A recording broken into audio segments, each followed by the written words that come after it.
Digital marketing मध्ये important काय आहे? तर डिजिटल मार्केटिंग मध्ये इम्पॉर्टंट आहे ते म्हणजे पोस्टर्स आणि व्हिडिओ. हाय, माझं नाव सनी चाबुकस्वार. आपल्या डिजिटल मार्केटिंगच्या सिरीज मध्ये आपलं परत स्वागत आहे. व्हिडिओ मिस न होण्यासाठी आताच फॉलो करून ठेवा. तर डिजिटल मार्केटिंग दोन गोष्टींवरती होतं. एक तर पोस्टर, ज्याला आपण स्टिल इमेज म्हणतो, दुसरं म्हणजे व्हिडिओ. तुम्हाला विचारलं रिस्पॉन्स कशाने जास्त मिळतो, तर व्हिडिओनेच जास्त मिळतो. पण पोस्टर कशासाठी बनवायचे, तर तुमच्या लेटेस्ट अपडेट देण्यासाठी किंवा पेपर क्लिक तुम्हाला कमी आणण्यासाठी तुम्ही पोस्टरचा पण यूज करू शकता.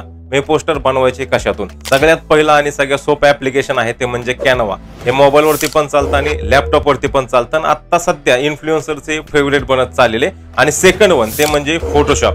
थोडं शिकायला वेळ जाईल पण प्रोफेशनल डिझाईन बनतील. आणि कोरल ड्रॉ, या दोन गोष्टी जर तुम्हाला जमल्या तर तुम्ही ग्राफिक्स मध्ये एक्सपर्ट होऊन जातात. याच्यामध्ये जर तुम्हाला लोगो बनवायचे असतील तर लोगो मेकर बाय लोका हे एक ऍप्लिकेशन खूप चांगल्या पद्धतीने चालतं. वेब बेस्ड पण आहे आणि प्लस आपल्या मोबाईल मध्ये पण हे ऍप्लिकेशन चालतं. त्याचबरोबर तुम्हाला जर मोशन्स पाहिजे असतील, अॅनिमेशन इफेक्ट्स पाहिजे असतील आपल्या पोस्टर्स मध्ये, तर तुम्ही आफ्टर इफेक्ट पण यूज करू शकता. आफ्टर इफेक्ट मध्ये व्हिडिओज पण बनतात आणि इमेजेस पण बनतात. अजून डिटेल मी कॅप्शन मध्ये देतच आहे. पुढच्या सिरीज साठी नक्की फॉलो करा. Be perfect. Let's begin.